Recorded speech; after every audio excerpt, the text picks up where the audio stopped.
take it up with management. I can't help you, certainly. So.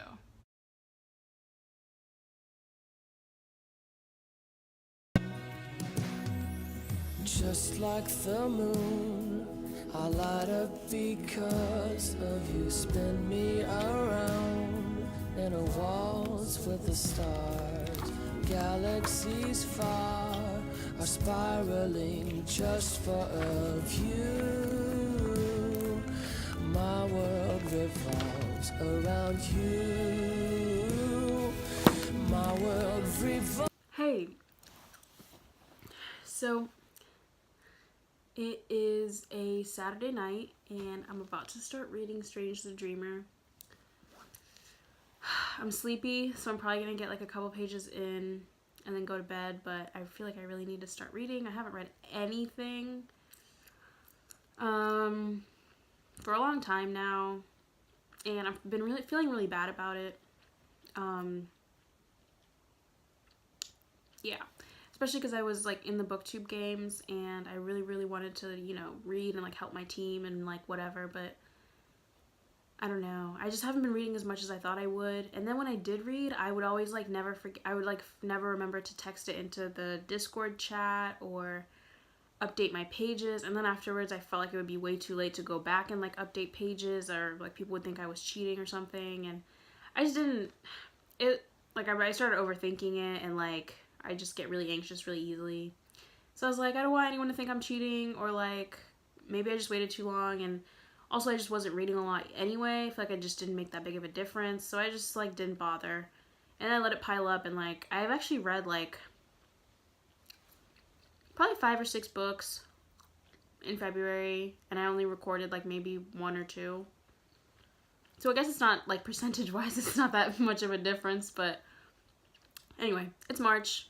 Beginning of, you know, a new month and clean slate for my books. So I'm about to read Strange the Dreamer. I've heard only good things about it, especially from, there's like a couple people who have been talking about it, but Rhett Reads, Ruette, R-W-I-E-T Reads, her channel, she like did her January TBR, or like wrap up, I mean, and she read it and she like gushed about it. And so I have like a couple books that I was deciding between, but I saw her talk about it and I'm gonna read it now. So I guess good night, because I'm going to fall asleep like 5 pages into this book.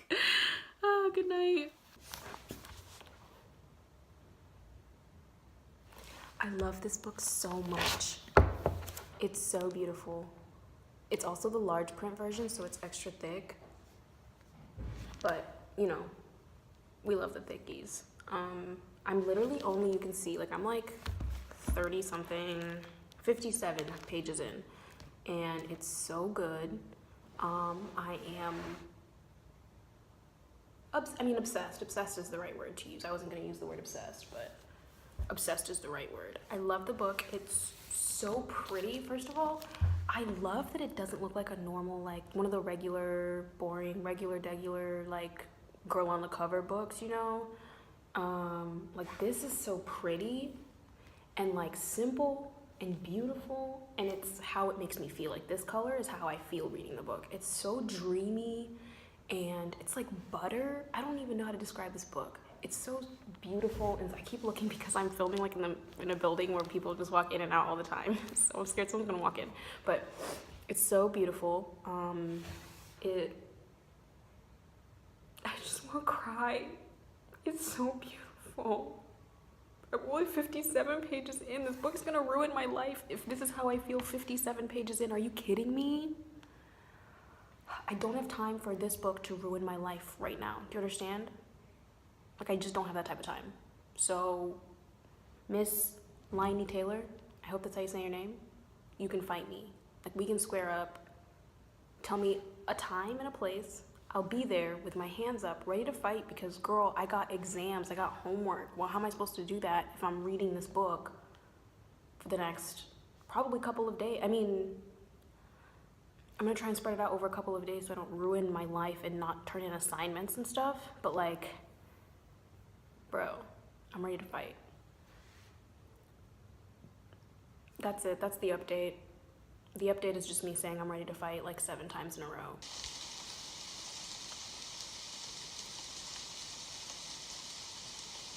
It's like 2 o'clock in the morning.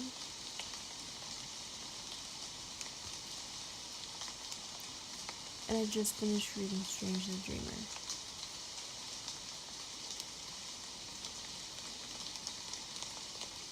I'm literally about to throw hands. I'm not even, like, I'm not exaggerating. I'm not kidding. I've never been more angry in my whole life. I think I'm gonna cry. This is quite possibly the worst thing that's ever happened to me, and I'm not exaggerating. This book has ruined my life. And it was so long. The book was so long. It took so long to read. Do you see this? Like, the book is so thick. Oh, I read like over half of it tonight. I'm exhausted. I'm gonna sleep. Probably cry myself to sleep. I will talk about this in the morning because I'm literally not in a state of mind to be able to even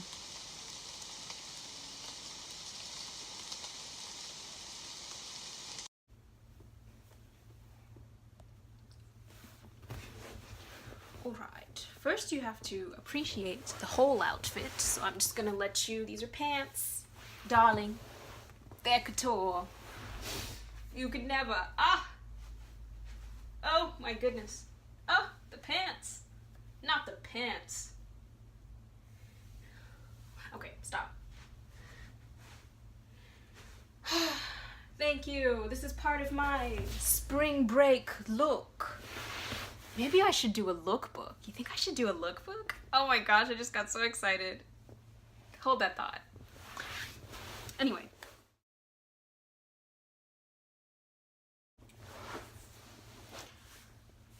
Okay, so let me do things that I guess liked first. The book, honestly, I don't even know how to describe this book. It's just a beautiful work of art and I love it so much. And like, I get emotionally invested in almost every single book I read. Like, I give a lot of 5 stars, I guess is what I'm saying. And I just love, I guess I just get like really emotionally invested in the characters. And so then it's hard for me to remove that from like how good the actual book is, like regardless of whether I liked it or not. Like, I just love the characters immediately.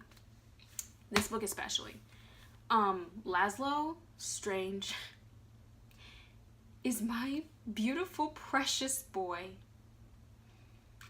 and I will protect him with my life. That's a factual statement. Sarai is my beautiful, precious girl, and I will protect her with all of my life. They're both incredible. Their stories were like, I'm such a sucker for like separate and then they merge, like 2 points of view and then like the storylines merge. Like, that's beautiful and I love that. Give that to me all the time because I can like separately love them and they get together and I love them even more. Ugh, I love that. I wish that we had gotten more like character development from, it looks like I have a crown on my head because of the fan. Okay. More character development from some of the other characters, which I guess like there's going to be a sequel because it says to be continued, so I guess maybe we'll see more of, let's see, the characters I'm thinking of specifically are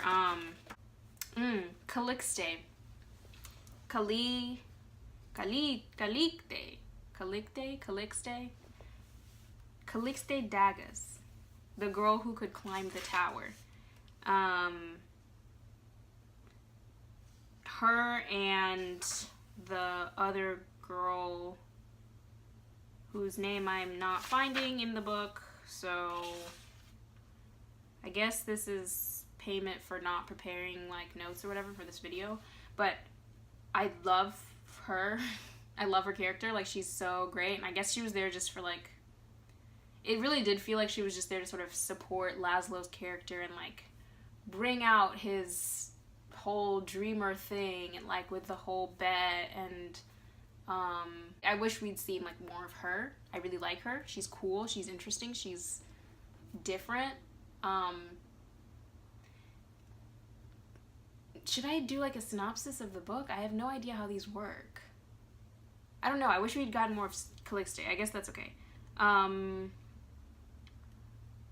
Dion Nero is such an interesting villain. I'm trying to decide if I like him. I mean, he's not even like the villain of the story really, but like he sort of is a villain in like Strange's life. And Strange the Dreamer, I guess I should just call him Laszlo. His whole thing of just being really sweet and nice to everyone is my favorite. I love that.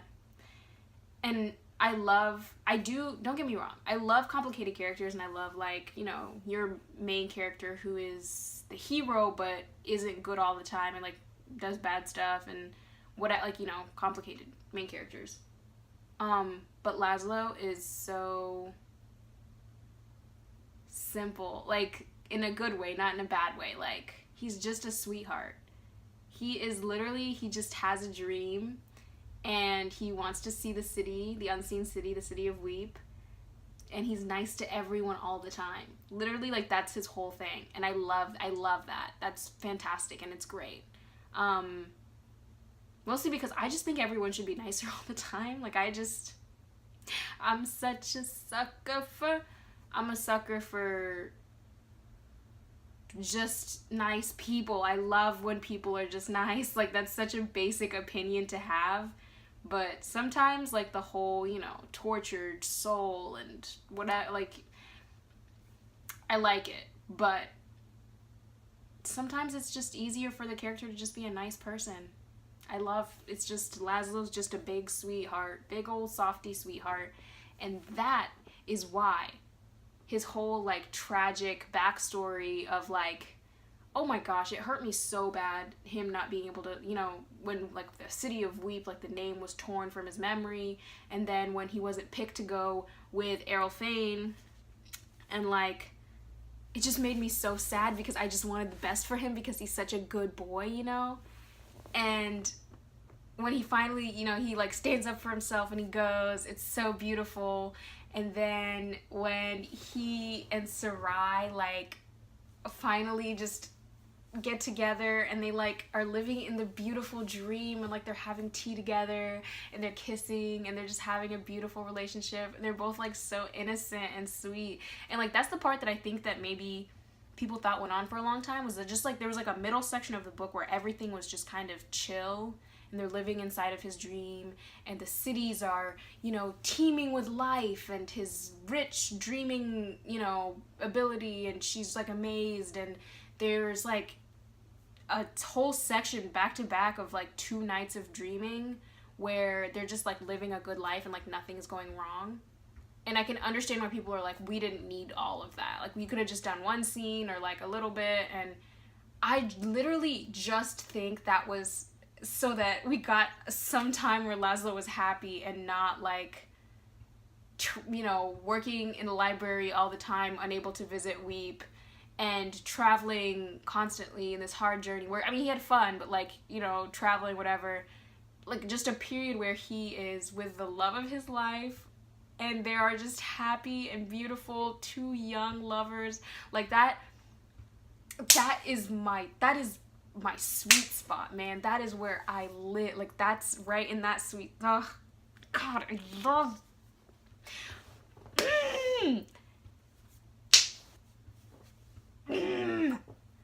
Anyway, so I can understand if that wasn't everyone's cup of tea, but for me, that was so, chef's kiss. Guys, I love this book.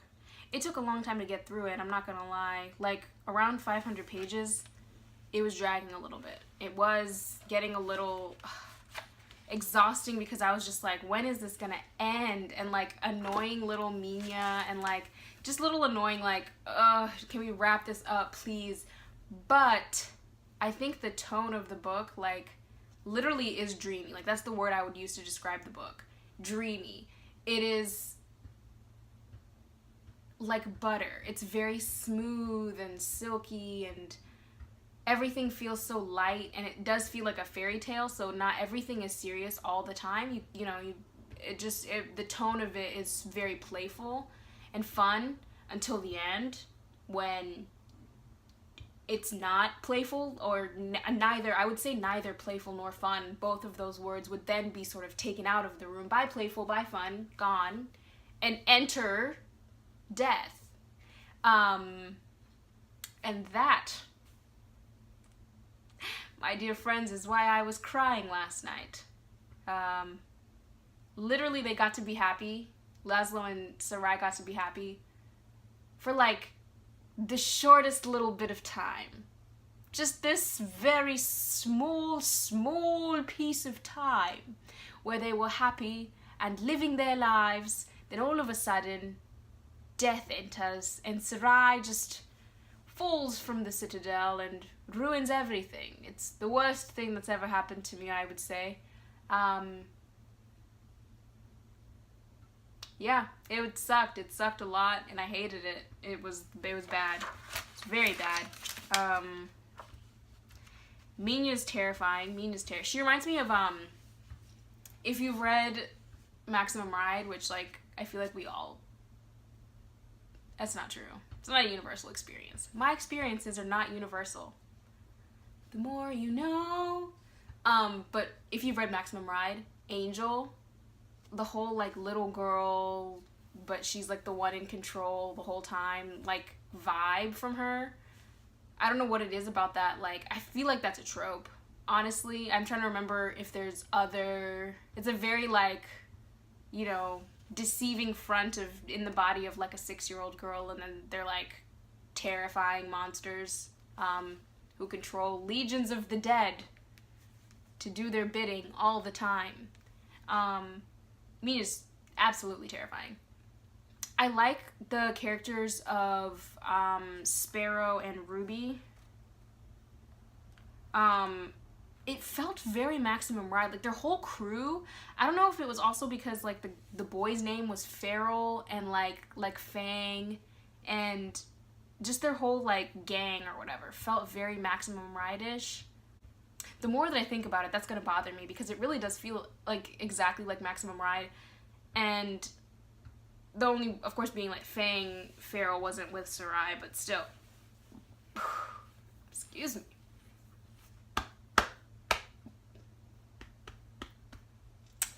That's the tortilla chips from earlier. So quirky and relatable, folks. I eat chips, I know. But yeah, it feels very Maximum Ride-ish. I've said that like 7 times. I don't know what else to include. I like the cover. I know a lot of people don't like the American cover. The British cover is also really cool. I think it just has like, just blue with like a outline of a moth on it, which is also very cool. I don't mind this. I like that it's different, and I like that it doesn't look very, you know, there's a look that these covers have where it's like a lush forest, or like a wolf, or like the main character person's like face or body or whatever, like a girl, you know, it's different. I enjoy it.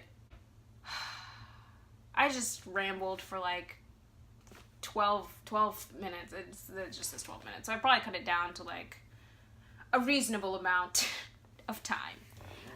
So that's my thoughts on the book. I enjoyed it. I would recommend it to anyone. I loved it a lot. 5 stars. Am I going to actually go into Goodreads and type out a review? Probably. I like this book that much.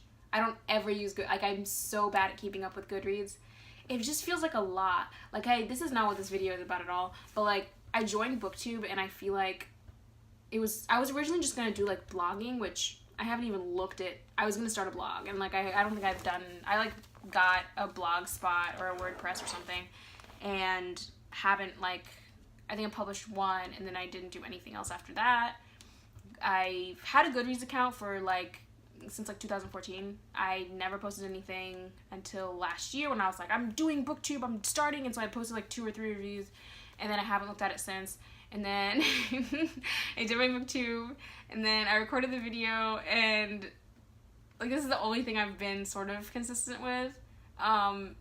and the Twitter, of course, but it's, I mean, I'm already on Twitter, so I just go on my booktube account instead of my regular Twitter account, and so it's not that different, but it's a lot. Like, I feel like I have to do a lot, and like, I know it's not about numbers and stuff, but like, I'm getting caught up in the numbers, and I'm trying not to, so anyway, this has been Fun Rambles with Nuera. Glad you could join. Come back next time and see. The British accent thing is extremely annoying, and I do apologize for it. I literally can't control it. It just happens, and there's absolutely nothing I can do. Take it up with management. I can't help you, certainly. So see you guys very soon, hopefully. Stay blessed. I miss Maz so much. Every time I get to the end of the video, I think of Maz. Maz's peace, love, and rubber gloves was like my whole... I loved Maz. Come back, Maz.